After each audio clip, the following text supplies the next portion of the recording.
the ghosts of our woodlands and the clever neighbours of our suburbs. The red fox, to see one is a thrill, to capture a stunning image of them is another. Red foxes are incredibly photogenic, but they're also very smart, very elusive. But if you've ever tried to photograph one, this is the way that it normally goes. You'll see a flash of red, you pick your camera up to get your image, but they've gone. That is the challenge that you face when you try to photograph the red fox. What we'll do is we'll look at how to identify them. You would think it's pretty straightforward, but can you tell at a glance the difference between a male and a female red fox? We'll look at the habitat, where we can find them. We'll especially concentrate a bit on their behaviour. It's very important that we understand the behaviour of the red fox if we're going to photograph it.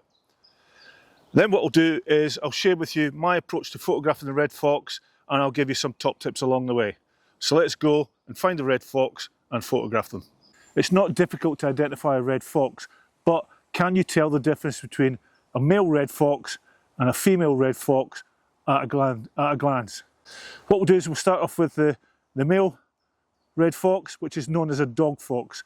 So male red foxes are known as dog foxes.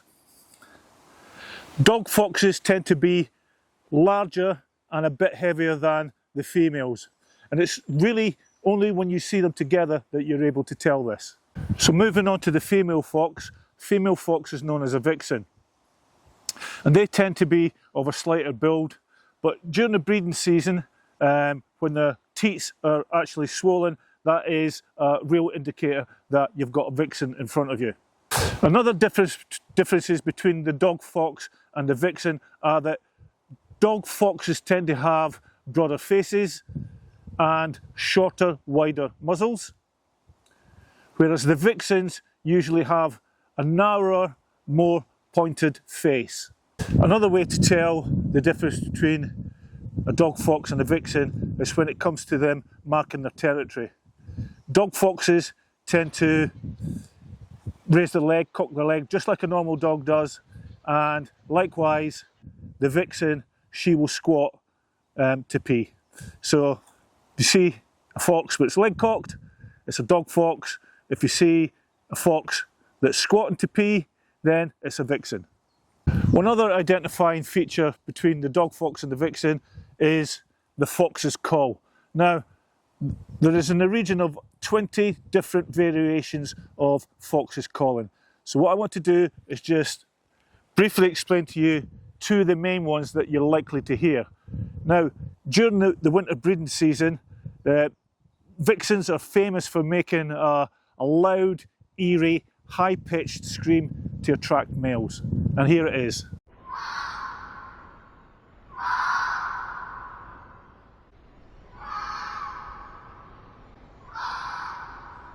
Dog foxes tend to respond with a short, sharp, three-syllable, whoa, whoa, whoa type of bark. And here it is.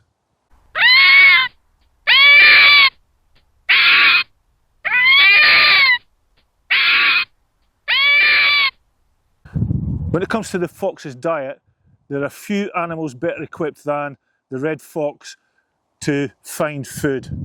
They're attracted and pretty much have a very varied diet and will eat things like rodents, small mammals, fruit and eggs, and they'll also take things like rabbits, hares, carrion, and they'll also consume human waste, especially in urban areas. Top tip, patience. Photographing the red fox is as much about patience and fieldcraft as it is about your camera settings. Be patient, sit still.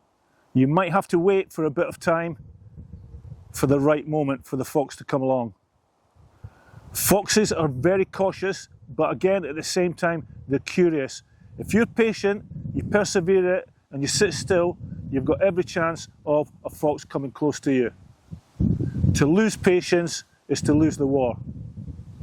Mahatma Gandhi.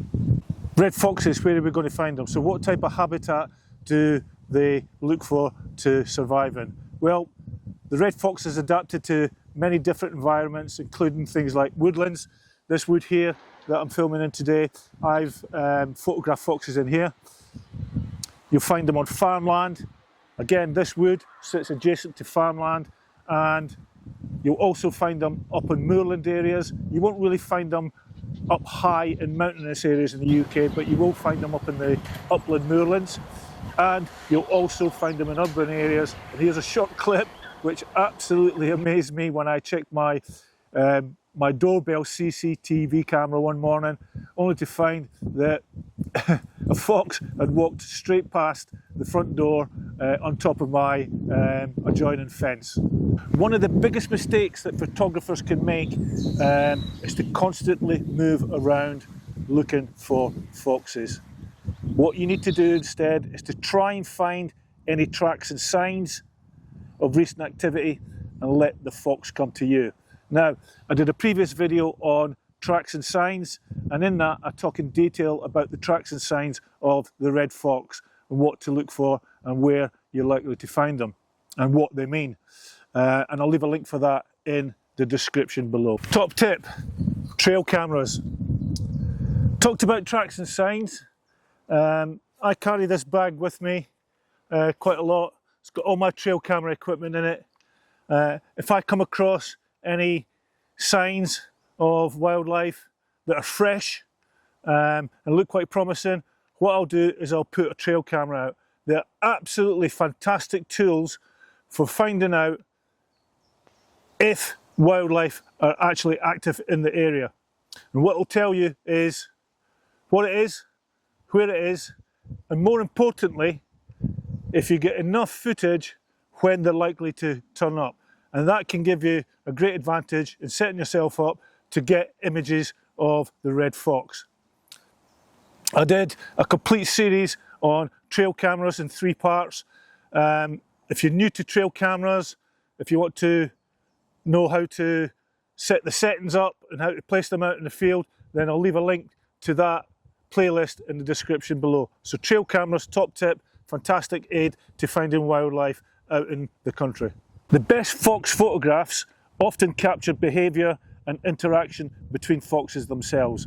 And also, one great image that I would recommend that you try and get is when you're watching a fox and it's hunting and it's just sat in the grass listening for movement under its feet where its prey is likely to be.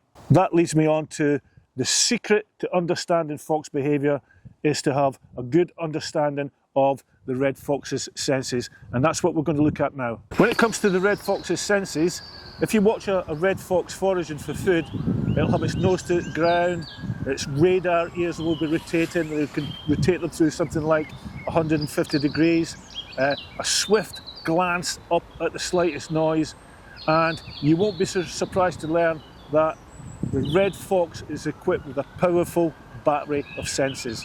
So what we're going to do now is we're going to look at the red fox's senses and how well they're equipped. And it's based on this scale that I've put together here. So it's based on a scale of 0 to 10, 2 being very poor, 4 being poor, 6 being good, 8 being very good, and 10 being excellent. So the first sense we're going to look at is vision. Foxes have very good close range vision used to spot small prey through tangled foliage and vegetation, but they're not as sharp-eyed at long range. Spotting things generally depends on movement. So movement is your enemy when you're trying to watch a red fox. The best thing that you can do if you encounter a red fox and it lifts its head up at range is to freeze.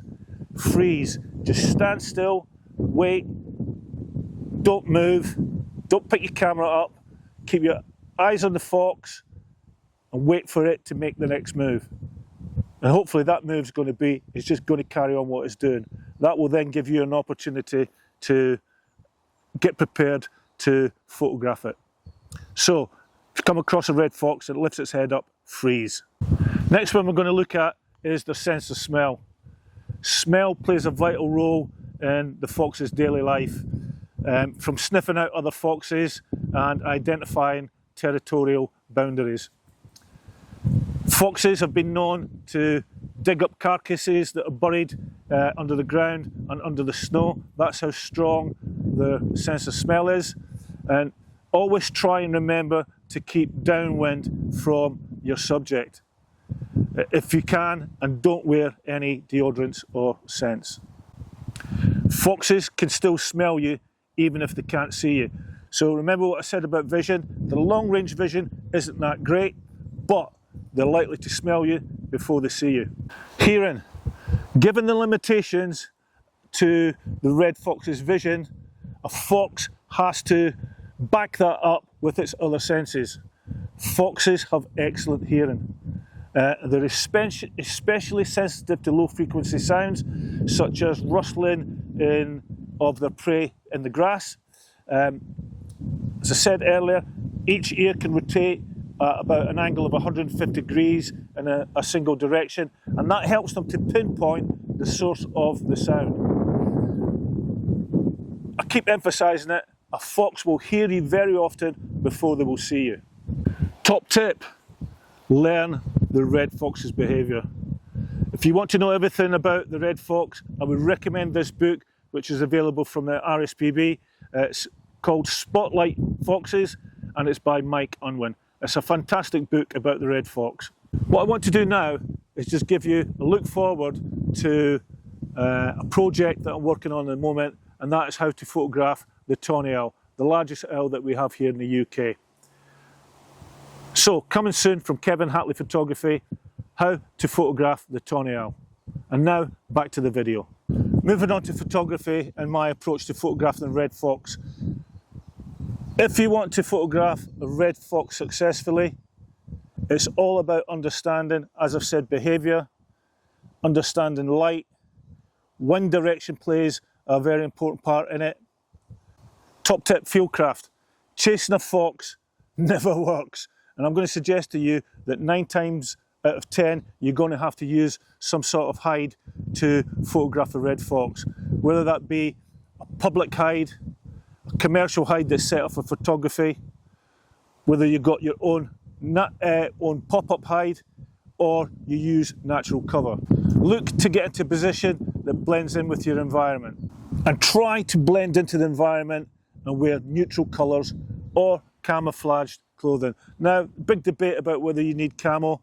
Certainly, if you're out on your own and you're not in a public hide or a specific hide that's set up for photography, you're going to be using your own hide or setting up a natural hide, then I strongly believe you need to wear camouflage clothing to conceal yourself. I spent 24 years in the military. I wear this all the time. I'm very comfortable in it. It gives me confidence that when I'm out there in my day-to-day wildlife photography. I did a previous video on Fieldcraft and the 5 basic steps to it, and I'll leave a link for that video in the description below. Okay, photography equipment. What I want to do now is just talk about my setup and how I set myself up for photographing the red fox. And it's as follows. I have a Canon R5, which is a full frame camera. Crop sensor cameras are fine as well. I'd highly recommend that you use the new modern day mirrorless cameras. The old DSLRs with the mechanical shutters make a hell of a racket. So with your mirrorless cameras, you can get silent shooting.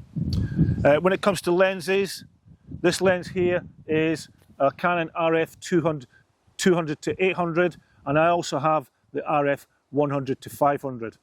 Now, a lens anything between about 300 and 600 millimeters is ideal. That will give you enough reach without being too restrictive. If you're patient, you're well hidden, it's a surprise how close a fox can get to you. Remember, movement is the one thing that's going to give the game away. One thing you will definitely need is a tripod, and this setup is sat on my tripod.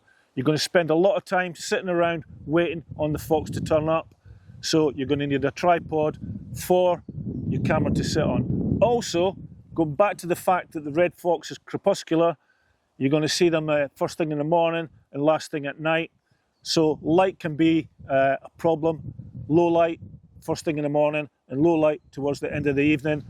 By having a tripod, that allows you to get the shutter speeds and be able to maintain the ISOs to get the good images that you're after. Okay, looking at settings, what settings we're going to use for photographing the red fox. Okay, so let's talk about shutter speed. Foxes are incredibly fast, they're very twitchy.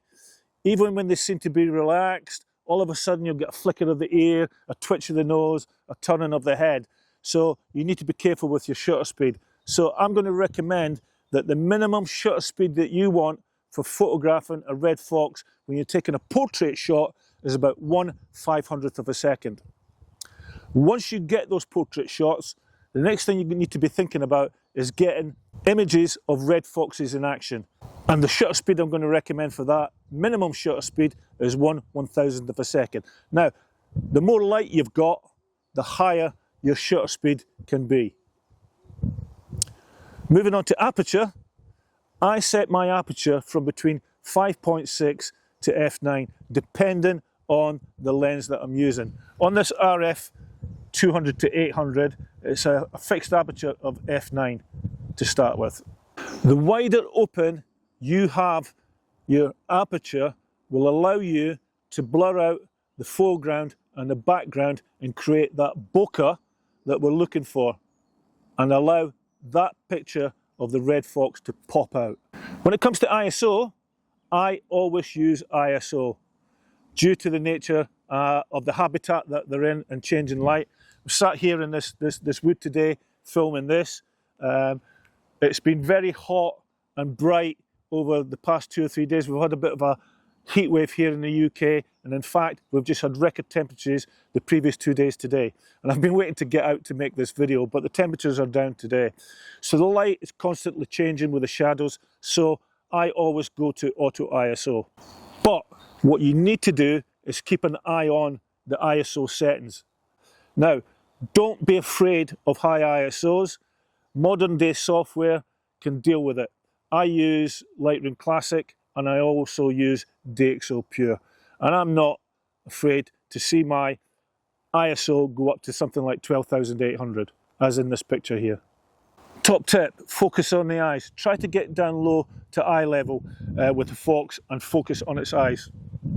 Foxes, apart from being absolutely stunning animals to look at, the one thing that's stunning about the red fox is its eyes.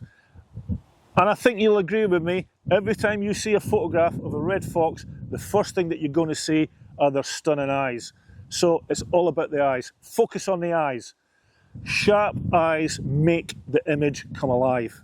Again, I did a separate video on how important eyes are in wildlife photography, and again, I'll leave a link for that in the description below. Other settings to look at, especially your autofocus. Set your autofocus to AFC or servo as it is in Canon. If you have animal eye detection, it works really well with the red fox. Remember what I said about focusing on the eye? If you've got eye detection, it'll pick it up like that, which is absolutely fantastic. Also look to use your highest frame rate, and if you've got an electronic silent shutter, if you've got it, I strongly suggest that you use it. Remember, we've talked about senses and how good the red fox's hearing is. So if you can shoot silently, shoot silently. What I want to do now is just leave you with some of my favourite images of the red fox, and I hope that you like them.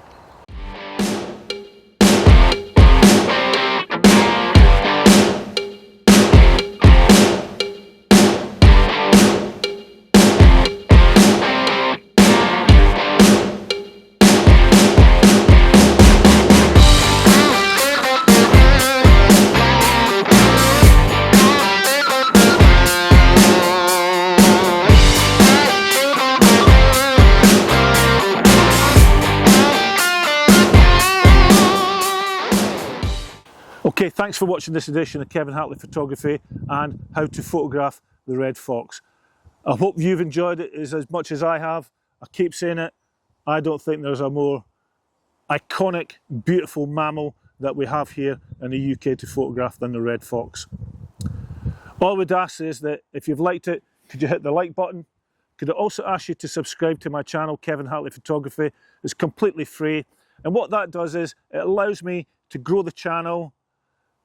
It also gives me that incentive to keep coming out here into the great British countryside and photograph our fantastic wildlife that we have here on these islands. Until the next time, stay safe, take care, and I hope to see you soon. Bye for now.